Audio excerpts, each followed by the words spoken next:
Hi, Dan.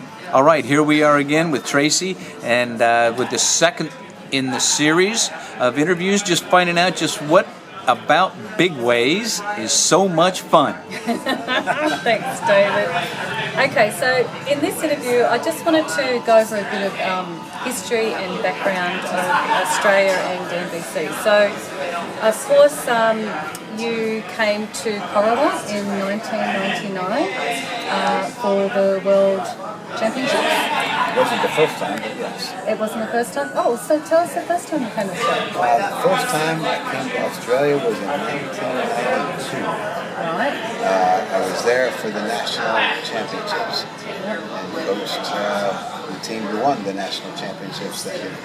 Right, who was that? I forget what the name of the team was. It was some Aussie team. Okay, so we'll move forward to 1999. Get the name of the team. Yeah, okay.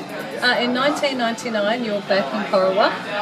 Can you tell us Came about and did a boogie in 94 too. Oh, sorry, missed the 94 one. Okay. That Tell was us the such a 94. good party, I don't remember much about it either. Obviously memorable. So getting to 1999, Sorry. the World Championship. That one I remember well. Okay, tell us about that.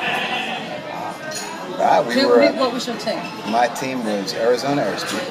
We were competing in both 4-way and 8-way. Right. So trying to... Wow, that's unusual. That's unusual to compete in It was quite a stretch, and apparently it was too much for us because we didn't win them both. But it was a great meet. I remember dirt diving 8-way, and we were on the creepers doing 8-way, and one of the guys walked up and said, "Hey, you guys are on a 15-minute call." I said, "Great, we'll be ready to go." And he said, "No, doing 4-way." Oh, okay. So I guess a we change of mindset. And the other 4 guys got up and walked away and left the 4-way team there, and we dirt dove and got ready to go. But it was fun being challenged like that, being able to have to roll with the punches, whatever was thrown at us. But it was a great competition. The Australian community was a great host. We had a terrific time down there. Right. Okay. And then I remember in 2007 when Greg Jack asked you about supporting the Australian national team to make another record, and we wanted to all come to Paris. So what did you think about Greg Jack when he originally asked you about what he had planned? I thought it sounded like a great idea. You know, it's unfortunate that it couldn't be all organized in Australia, that you couldn't do it there, but it takes a lot. It takes a lot of aircraft, a lot of equipment, a lot of the facilities, and we're set up for it perfectly in Paris because we have done so many big events like this. Greg and several friends from Australia had been to our camps, had been a part of other records that we've done, knew that we had the infrastructure and the team of coaches to be able to put it together. And it was quite a good time just bringing. Yeah. So now we've got over 100 Aussies in Paris. What did you think? It was a riot, actually, and you know what? It was really a terrific group. The parties were very properly scheduled, so that they didn't interfere with the jumping at all, and everybody really stayed very focused. And it was some of the best events that I've ever had the chance to be a part of, and successful. Yes, they were very successful. As you mentioned in the earlier interview, the Australians actually on the very last day secured 3 new sequential records, one after the other. Which was incredible. I mean, it's really unheard of. I don't know that it's ever happened anywhere else to do that. Can you take us through that quickly? We did the first record and we successfully put that up there, but it was still early in the day and there were certain people who hadn't gotten to be a part of that record. And we thought, let's try to get right back up there again. But it's hard, in competition as a team, the hardest thing there is to do is have a good jump and have to go have a rejump, have to go do it again. You just did it all on the first one. And for the team to pull it all together and add a few more teammates to it and to go up and do it again, was incredible. And when there was still more time left over, it was just no other choice but to go for the 3. and it worked beautifully. But the next Aussie event that we did down there, or that we did at Paris, was completely different. The circumstances were different. We had weather that we had battled.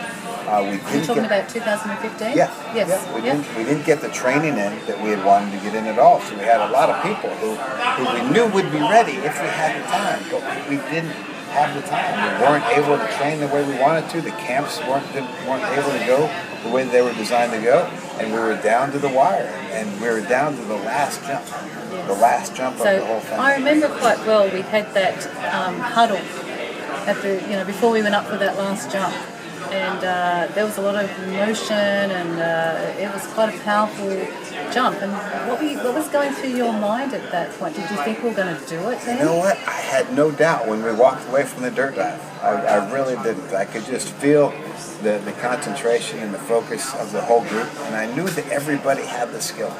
They had the skill. I knew that they could do it. They just hadn't had the chance to practice it as much as we would have liked them to.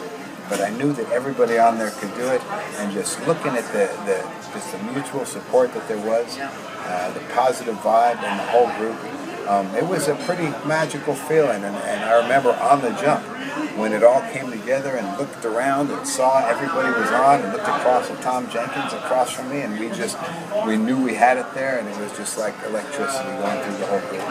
And we did get it. So you're right. Yeah.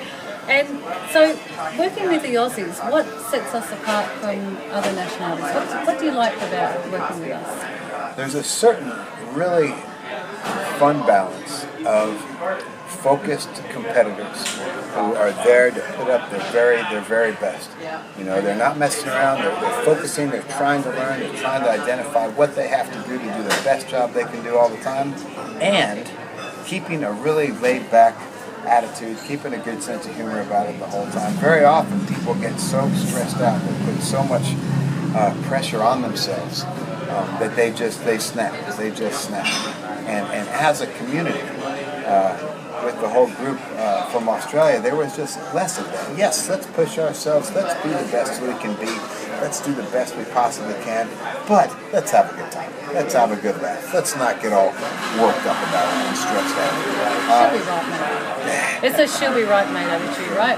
And it works. It's great. And it's an attitude I've tried to have when I was competing myself, to try to push myself, but don't get too worked up about it.